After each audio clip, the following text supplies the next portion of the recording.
Welcome students. Question number 2 है यहाँ पर।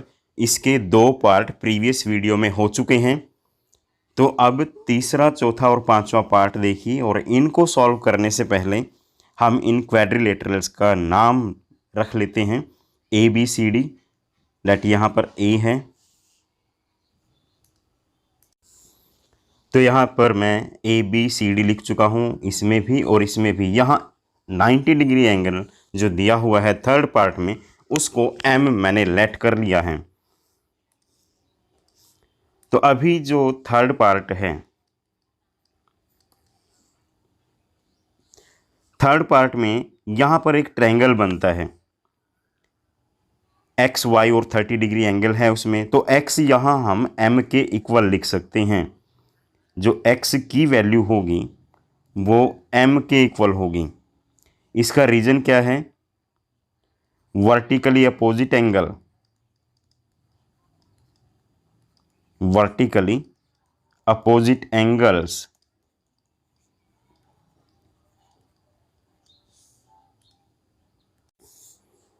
तो इस तरह से जो x की वैल्यू है वो 90 डिग्री आ जाएगी। क्योंकि m यहाँ पर 90 डिग्री है, लिखा तो नहीं है, बट ऐसा एक स्क्वायर बॉक्स जो बना है वो 90 डिग्री के लिए ही बना होता है। अब यहाँ पर एक ट्रायंगल है जिसमें x, y और 30 डिग्री ऐड करके 180 डिग्री आएगा। x में प्लस किया जाए y, प्लस किया जाए 30 डिग्री, इन सब को ऐड करके 180 डिग्री आएगा। रीजन रहेगा angle sum property of triangle. Angle sum of triangle भी हम लिख सकते हैं यहाँ पर। अब जो वैल्यूज हमें पता है वो लिख लेंगे। x 90 डिग्री आ चुका है, y हमें नहीं पता है, 30 डिग्री एज इट इज़ रहेगा, इक्वल टू 180 डिग्री। अब इस इक्वेशन को आगे लिखेंगे तो 90 में 30 प्लस कर दो, y के साथ आ जाएगा 120 डिग्री और ये रहेगा 180 डिग्री के इक्वल। अब y के साथ 120 प्लस में है, दूसरी साइड जाकर ये माइनस में हो जाएगा और y की वैल्यू 60 डिग्री यहाँ आ जाएगी। इसके बाद यहाँ पर z बचता है।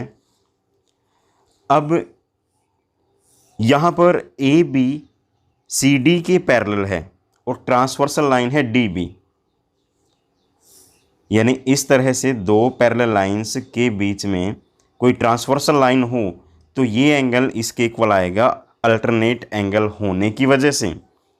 तो ये सब कुछ यहाँ पर हमें लिखना होगा। A B parallel C D cut by transversal line, यानी ये वाली, यहाँ पर ये लाइन है बी डी। तो दैट इम्प्लाइज क्या होगा, z और y एंगल इक्वल आ जाएंगे, यानी z इक्वल होगा y के। y हमने कैलकुलेट किया है जो कि यहाँ पर 60 डिग्री है। तो इस तरह से यहाँ पर अलग अलग एंगल हम कैलकुलेट कर चुके हैं।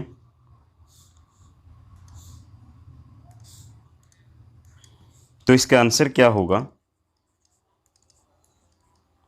x 90 डिग्री के इक्वल आया हुआ है, y 60 डिग्री के इक्वल है, z 60 डिग्री के इक्वल है। तो एक्स वाई जेड की वैल्यू यहाँ कैलकुलेट हो चुकी है।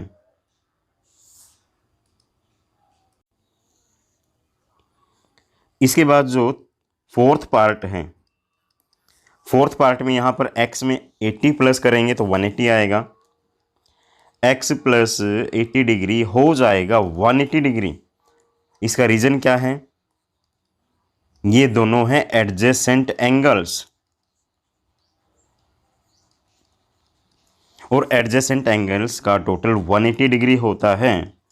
तो इस तरह से 180 में से -80 हो जाएगा, तो x की वैल्यू 100 डिग्री यहाँ कैलकुलेट हो चुकी है। उसके बाद y इक्वल टू 80 डिग्री, यानी ये y एंगल इसके इक्वल होगा। रीजन क्या होगा, अपोजिट एंगल्स। अब बचता है z।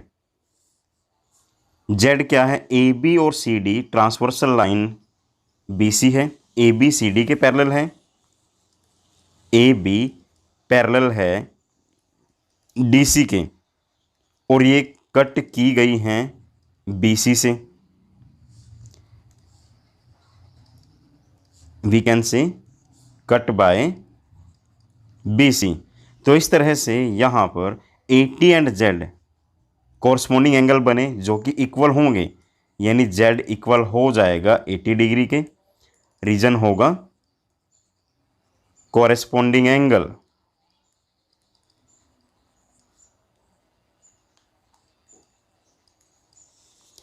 तो इस तरह से एक्स वाई जेड सभी यहाँ पर कैलकुलेट हो चुके हैं। अब आंसर की बात करें तो एक्स यहाँ पर 100 डिग्री आया है,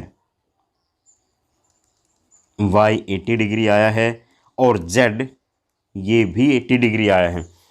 तो यहाँ पर इसका फोर्थ पार्ट कंप्लीट होता है।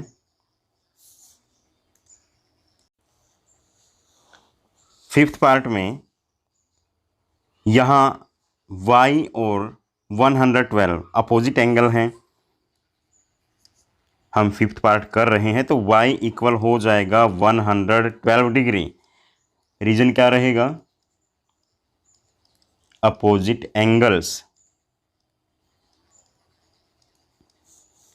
उसके बाद y 40 डिग्री एंड x ये एक ट्रायंगल के एंगल हैं, यानी x plus Y plus 40 degree equal हो जाएंगे 180 डिग्री के। रीजन रहेगा angle sum property of triangle. अब जो वैल्यूज हमें पता है वो लिखेंगे, x कैलकुलेट करना है और y की वैल्यू 112 डिग्री आ चुकी है, ये 40 डिग्री एज इट इज़ रहेगा इक्वल टू 180 डिग्री। तो x प्लस 112 एंड 40 152 बन जाएगा इक्वल टू 180 डिग्री। यहाँ भी डिग्री आ जाएगा सभी एंगल्स के ऊपर। अब इसके बाद x की वैल्यू हो जाएगी 180 degree minus 152 degree, that is equal to 28 degree. अब अगर इस तरह से पैरेलल लाइंस हों और एक ट्रांसवर्सल लाइन हो तो अल्टरनेट इंटीरियर एंगल इक्वल होंगे, और ये लाइन ऐसे भी हो सकती हैं इस तरह से, तो ये एंगल इसके इक्वल आएगा। तो यहाँ पर x और z इक्वल आएंगे। रीजन हमें लिख देना है A B parallel C D cut by A C. A C यहाँ पर ट्रांसवर्सल है, तो x और z इक्वल हो जाएंगे। रीजन क्या रहेगा, रीजन रहेगा अल्टरनेट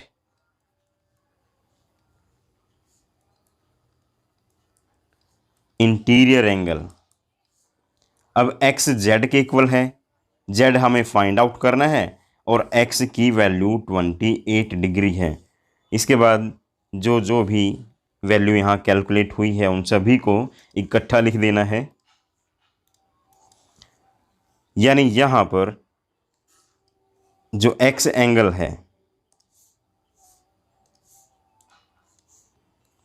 जो x एंगल है वो 28 डिग्री आया है, y है 112 डिग्री एंड z है 28 डिग्री। तो यहाँ पर सभी पार्ट्स इस क्वेश्चन के